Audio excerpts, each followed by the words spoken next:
Okay, good morning, everybody. Hope everybody is well. We've been talking about this concept of thoughts and feelings.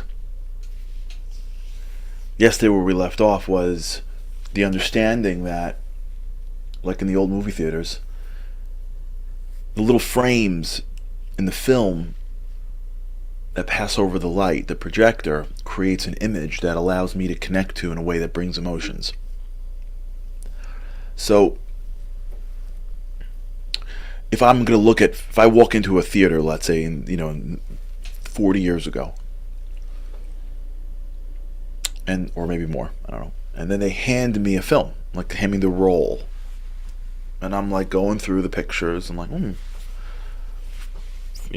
picture by picture, I'm looking at the roll, I'm just like rolling the roll down, picture like they hand you the roll, like those big rolls, you know what I'm talking about, the film rolls, when they would stick to the side of the projection machine and it would play through.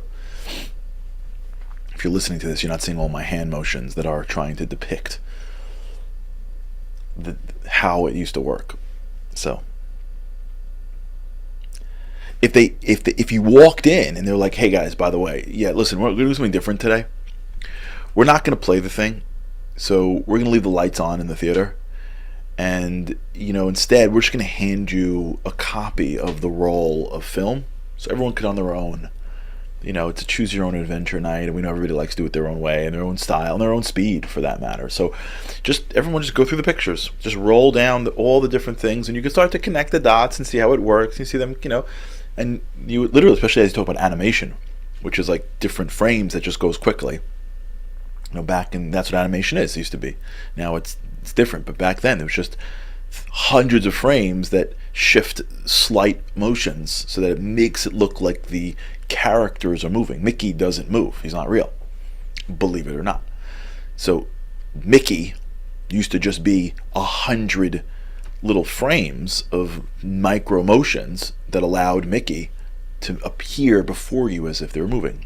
So when Walt Disney debuted Bambi, if you remember the history of Walt Disney, and people were crying because of the deer in the forest and the loss and all, they weren't crying because there was an actual deer that was being hunted.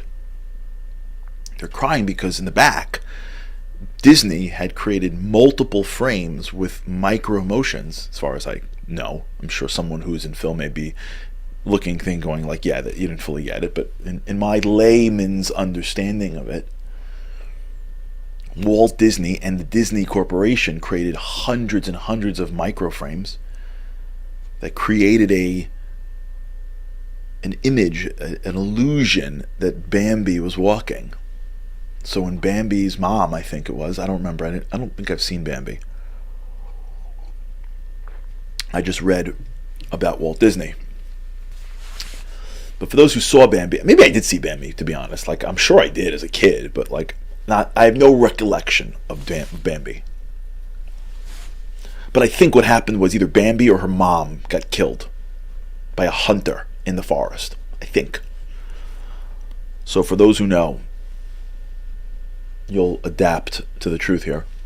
But either way, it ends up really sad. And if you studied the history of Walt Disney, so I personally think I'm fascinated by Walt Disney because of him as a business leader and the whole concept of animation, and just that's what fascinates me about Disney. It's less, Mickey and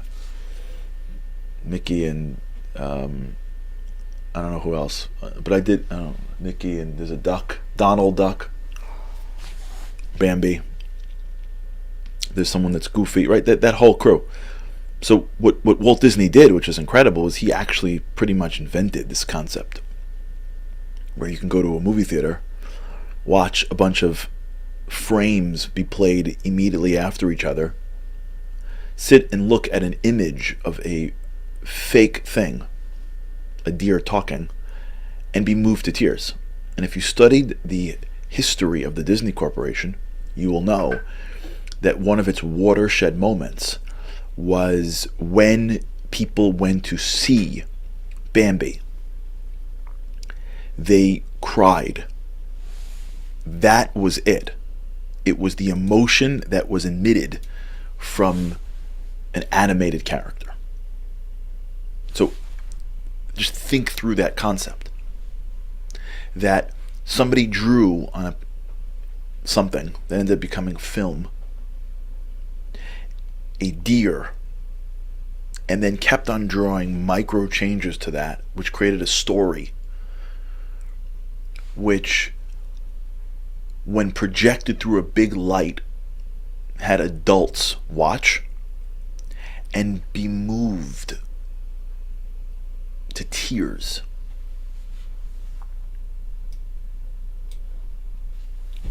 That's what we're talking about. That's exactly what we're talking about right now. We're talking about how thoughts are just frames in the film. Now, imagine as if the next day, Walt Disney would say, hey, you know what? I got a better idea.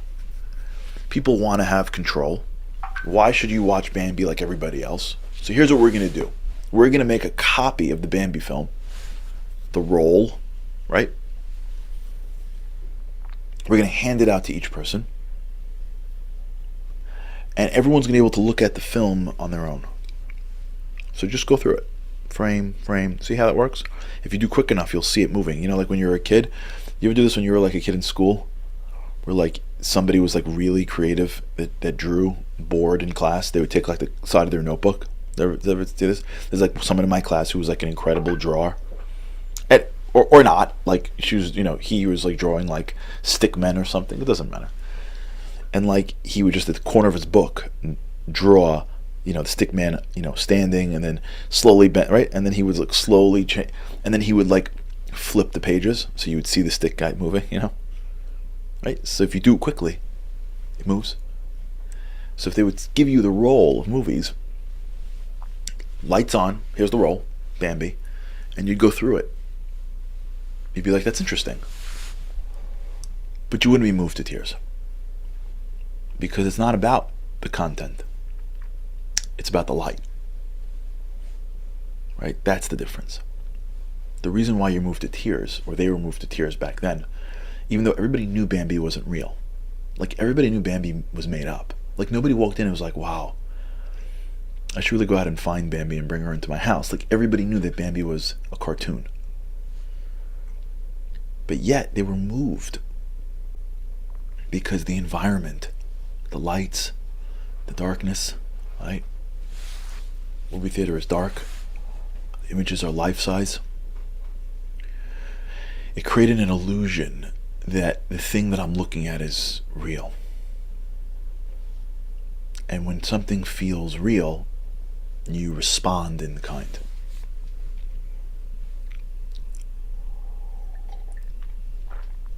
You see, feelings come from thoughts. Everything comes from thought. Nothing that you do did not originate in a thought. Like, even if it's a subconscious thought, it's still a thought. It's still something. Now, you have parts of you that are automatic. Fine.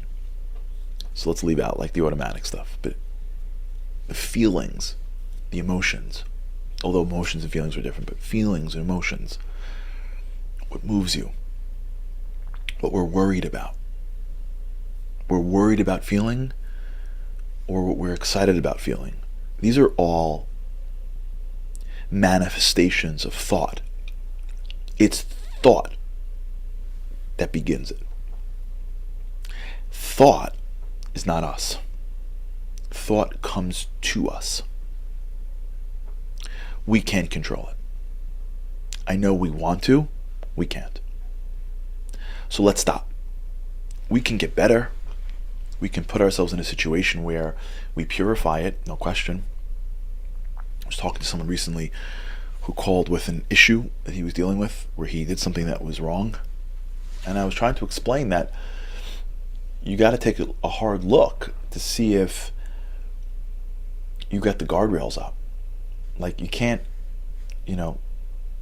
go places and then